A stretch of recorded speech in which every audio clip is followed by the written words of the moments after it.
Good Good morning, morning, everyone. everyone. I'm I'm so so sorry that I'm sorry that not I'm able to not be able to there in be there in person. person. We We live live 1.25 1.25 miles miles on on a a gravel gravel road up road a up a holler, holler, and and we have a we have a huge huge hill, hill, and and so we so we just weren't just sure weren't we sure would if be we able would to be get able to up get it up it today. today.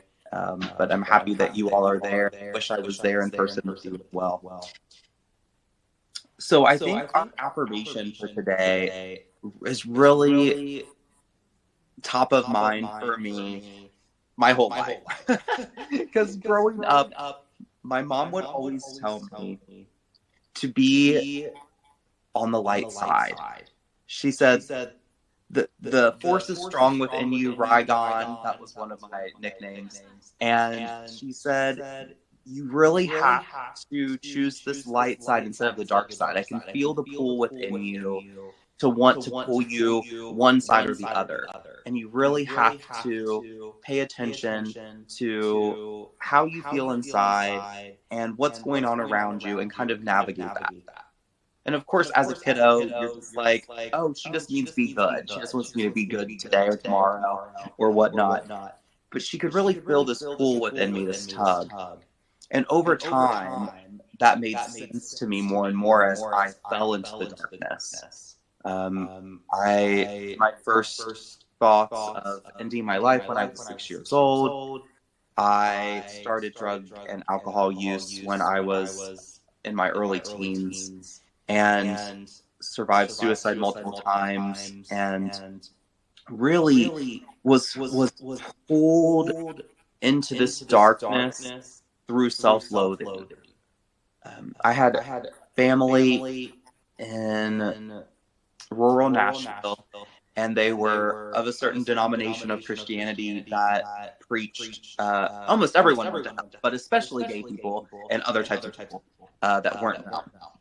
And And so I so I heard these heard these things things growing growing up, up, and I and knew I that knew that I I was was different different in in my my sexuality, or sexuality, at or at least when least I was when I really was really young, I young, I realized that my realized that my gender gender norms were norms were different than those different than those around me. So around me. I So just I didn't just feel didn't like I feel like ever I fit ever fit in. in. And as And I got as a I little got bit a little bit older and older and realized I realized I was a was part a of the part of the LGBTQ LGBTQ plus plus community, community, what I what I realized realized was was that I that had to I hate had to hate myself, myself because if because God if hated God me, hated how me, could I how could not I hate not me? hate me?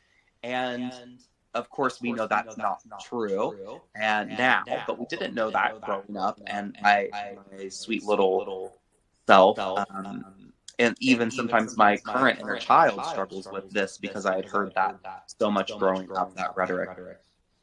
So there was So this there was this constant constant pull pull towards the towards the darkness for darkness me. for me.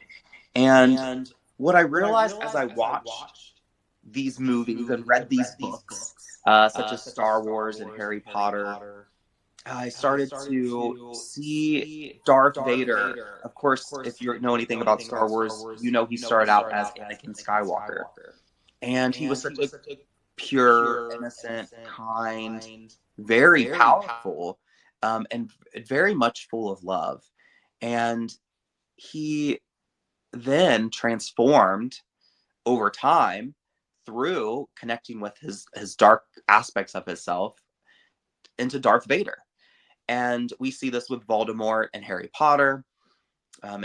He started out as a student at Hogwarts, not inherently uh, good or bad or whatever, but seemed to be a good kiddo, and got pulled into that darkness.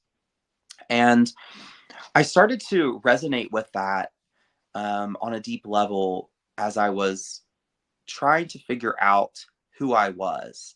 And today, in hindsight, I can see that there were these light and dark aspects of these characters, but also of myself.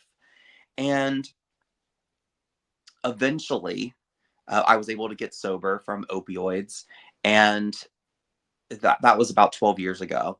And I was able to get sober, and around that time, I had a spiritual awakening. And God came to me and told me that I had to learn how to love and accept myself so I could essentially help other people love and accept themselves. I couldn't give them that love and acceptance directly, the self love and acceptance, but I could give people tools in their tool belt to help on their journey in that area. And at the same time, I was still battling all of these dark aspects of myself. Like I had epiphanies, right? Like you're loved innately. God loves you. Um, you're accepted and loved just how you are. You were born that way. And at the same time, I had these dark aspects of myself that popped in from childhood and really stuck with me. And so as I was navigating that, what I realized was we all have these internal battles of light and dark, no matter who we are on our journey here. And I like to say there's two different types of kind of battle between the light and the dark currently going on in this world. Maybe more, but two main ones. We have our external battles, which are our Voldemorts and our Darth Vaders and Darth Mauls and the Emperors, and those are like these external forces that are of darkness. But what we also have is this internal battle of the light and the dark. And that's what I find fascinating, because really that's all we can control. We can only really control ourselves. And so to me, this introspective look at the light and the dark is more profound, and probably more um, pertinent to how we can create more light in the world. We can really start with ourselves and do that. And it sounds really light and fluffy, and you think, oh, I'm just gonna let the light win, and I'm just gonna be love and light and high vibrational, and that's great. And when I first had my spiritual awakening, I lived in that space for a few years, dabbling a little bit here and there with what I like to call my shadow. So I read this book and watched a documentary by Debbie Ford called The Shadow Effect. And it's a powerful piece of work. One of my favorite quotes from it is, the shadow is not the problem to be solved or an enemy to be conquered, but a fertile field to be cultivated. And when we dig our hands into the rich soil, we discover the potent seeds of the people we most desire to be. And I really loved that as I was diving into these elements of myself where was, I was, I loved that time when everything was love and light. And some folks might have said, "Oh, there's some toxic positivity going on there," but it was actually really genuine for me and my experience at the time. And also, I wasn't really addressing those core darkness aspects of us that we, like I said, we all carry different variations of that. That might look like um, comparison that transforms into envy over time. That might look like um, judgment of ourselves that then over time turns into judgment of others. It might look like fear. And what I realized though is as I was living this really like intricate journey of love and light, which seemed to be to most people really fluffy, I was neglecting those pieces of myself, those fears, and I was kind of putting them in a compartment to the side. And over time, after reading this book and watching this documentary, I started really looking at what does it mean to do our shadow work. What does it mean to live in the shadow, not necessarily in a way that dismisses the light, but that doesn't have to hide these other aspects of myself, these fears, right? And so I started diving into what did these fears look like for me? And for the most part, what they looked like was fear of abandonment, was fear of rejection, fear of not being liked, um, that I would show up and be authentically me and I wouldn't be accepted and loved for who I was and who I am. And wow, that was something that I had the whole time I was growing up, this feeling. And still today, as I sit here, it is my biggest fear. Like, what if I come into this space, I stand on this stage, or in this case, sit in this chair, and you're watching me, and what if you reject me? What if you don't like me? And what I argue is that by being vulnerable and sitting here and allowing myself to know that's a fear that I have, it takes away some of its power. And it allows me to create what I like to call hero aspects of ourselves. And so I have a little equation here. I wish I should have put it on PowerPoint for us, but um, when we're working on our shadow work and we do deep introspection plus this processing, which we might do with a friend or a family member or a trusted clinician or therapist, or maybe even we do it kind of with ourselves. We process in like a journal and we read it back or whatnot. And then we also have some type of call to action that equals our hero aspects of ourselves.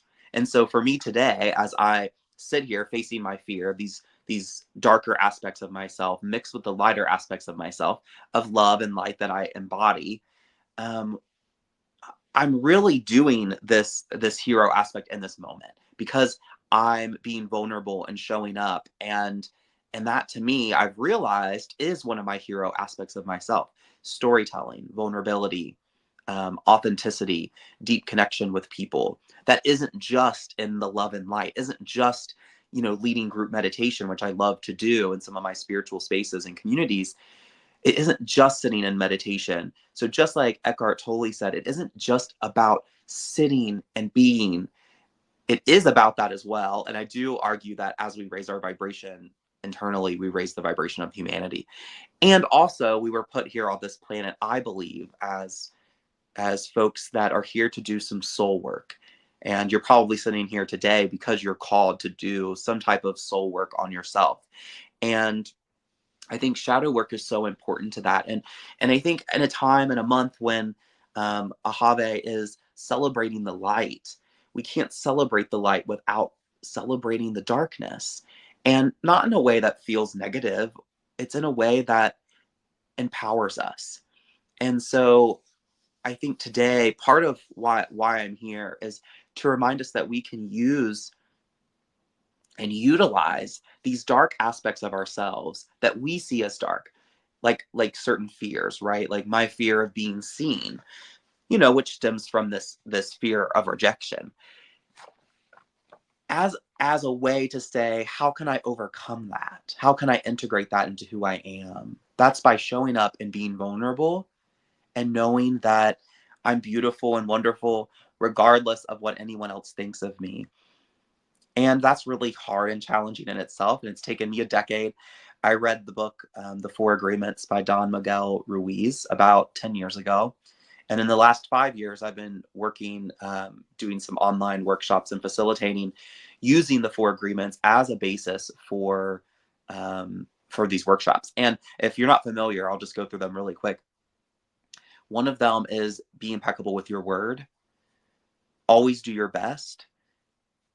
Don't take things personally and not make assumptions. So you can probably tell what my two hardest ones are. It's not taking things personally and not making assumptions, right? Good, bad, and different assumptions. And that's really challenging for me on my journey.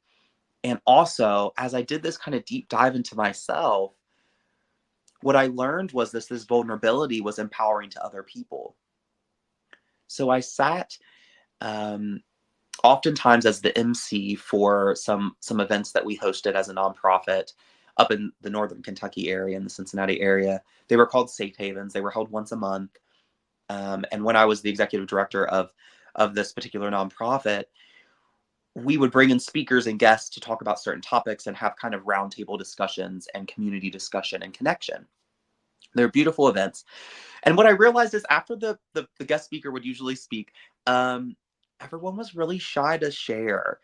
And so this was newer in my journey on sharing. I hadn't really shared with many folks my recovery journey, and hadn't shared that I was a survivor of suicide. But what I realized was when we had a meeting about suicide prevention and awareness, that as I opened up our discussion as the MC and kind of co-leader in this organization, and I started sharing really personal, deep things about myself in this really vulnerable way, all of a sudden, everyone else in the room started sharing. And I realized the days that I was more closed off and I didn't share as much, that the conversation wasn't as deep. And so a lot of times I would start off our shares if no one else would raise their hand or stand up. And I would say, and I would share a story about myself. And that's really how this started. This is how God put on my heart to write a book. It was never a dream of mine to be an author or a writer. Um, and honestly, I was writing a dissertation around the same time that I was writing my book. And so it wasn't necessarily something that I was really drawn to do in my personal kind of, you know, goals. It was given to me by divine, by God, by source, spirit, oneness to write and do. So I had to do it. And part of that, how I was led there was these safe haven meetings where I was really sharing deep parts of myself that I didn't think I would ever share out in public. And then I afterwards kind of looked at all the shame and guilt that popped up after and had to work through that. So it was a complex experience. It wasn't just like a one and done. Now I'm healed. Now I've integrated the dark aspects of myself and overcome them. It's been a lifelong journey, and I do think though it's where these hero aspects of myself have emerged as a leader, but also just as a human. And I've noticed the times I share really deeply with people, it allows them to open up and share more deeply with me as well. And so it works in a group environment and it works on a one-on-one kind of basis. And so I learned how to pull out my hero aspects, and I think it can't be done without really analyzing these dark aspects of ourselves as well. And in my research in school, which was fun and also a lot of work, what I noticed, I was working with people that had post-traumatic growth. So post-traumatic growth is essentially when someone has traumatic experiences or traumas, and then they have like a bounce back to normalcy. Like Brene Brown might call this this resiliency. And she kind of says that when you kind of get back to this normalcy, that you're never quite the same, but you're operating at the same level, even if you've been forever changed by these traumas. But what post-traumatic growth does is it takes it one step further than that and says, not only what's that bounce back to normalcy, but what's this growth beyond that? And what I noticed was a lot of this growth looked like for people vulnerability. It looked like sharing their stories. It looked like learning and growing. So constantly picking up a book or watching that documentary or um, learning from people around them. It looked like giving back to the community. It looked like advocacy work. And I was really empowered by that because I realized that through my journey, I was also living a post-traumatic growth journey. And I couldn't have done that without really analyzing and introspectively looking at these light and dark aspects of myself. And so I got to see this from an academic kind of heady left brain approach, like scientifically. I got to see post-traumatic growth. I got to see paralleled folks on similar journeys as I was, maybe way different traumas and way different growths, but very similar. And I started to realize that all of these people, when they shared their traumas with me, I had different parts of my research. I did surveys and interviews, and I got to interview lots of different folks and sit with them in their trauma, which was really difficult. I'd often end up crying, either out, they could see me, but I would be crying, or I would after we got off our call or meeting, I would be crying. But very traumatic things people had to go through. But what was really empowering from that was getting to see where they used this darkness, some of the external things, right? These Voldemorts in their life, these Darth Vaders that showed up in their life, that some have created trauma for them, and some of the trauma was internal. And so these internal pieces of our darkness that we work through that are affected by the external, they're not separate, but for the sake of our conversation, we're talking more about these internal aspects because that's what we can control most. But these people have these most empowering stories because I got to see not only what they went through. One of my candidates, which obviously will not say by name, but she shared that she was trafficked anyway. And so I won't get too much into her story because it could be triggering, but she now is a spiritual leader of a spiritual center. And so not only and a TEDx speaker and a musician and a conscious rap artist, and she came from such trauma and got to such a place now where she's an advocate for love and light, and she still sits with her darkness all the time. She actually was a friend of mine and still is my dear friend, a best friend. And I mentioned this because without her digging into these dark aspects of not only her external but this internal, she's a person in recovery as well, and from substance use disorder and things like that. So I think my purpose of sharing that is to say sometimes we hide these aspects of ourselves, and sometimes we don't have to share publicly, but I do argue that as we share, even within a journal or an audio note on our phone or a video note that no one ever sees but you, as we start to share, and you can share more publicly, you can stand on stage, you can write a blog that you share, you can write it on social media, you can share with close friends or family or a therapist or clinician. But regardless, share your story because it's so powerful. And even if you're not sure, even if there's no ending to the story, right? When I wrote my book 5 years ago, that wasn't the end of my journey. Me and my partner since then have had so much growth together and separately. And we bought this bed and breakfast together on 300 acres. And I have about a million things to say about that and to write about that. But if I just waited for my story to be over, I wouldn't be here any longer. So you have to at some point just have a kind of like a pin in it and say, I'm going to share my story up to this experience. And like I said, even if you don't share publicly, just getting it out is often really therapeutic and powerful. And so I think as I wrap up today, um, I'm left thinking about these magical, um, mythical creatures and people, from Harry Potter and Star Wars and Star Trek. And um, Sirius Black, which was Harry Potter's godfather, had one of the most beautiful, very short quotes that I love. And he says, "We've all got both light and dark inside of us. What matters is what part we choose to act on. That's who we really are." And to me, that was this deep reminder that we all have these aspects within ourselves, and we can use them as a catalyst for good, and we can use it for a catalyst to identify these hero aspects of ourselves, these things that make us our own hero of our own story. We don't have to be the villain of our own story, and oftentimes if we fall too far into the darkness, we end up being that the worst villain in our life. And sometimes we end up being the worst victim in our life if we don't stand in a balance of the light and the dark and integrating that shadow work. And I really just want to leave you today with the reminder that you were born loved. You are innately loved from birth. And so no one can take that from you, even yourself, because it was who you are, and it is who you are from birth. It is a divine birthright that you have.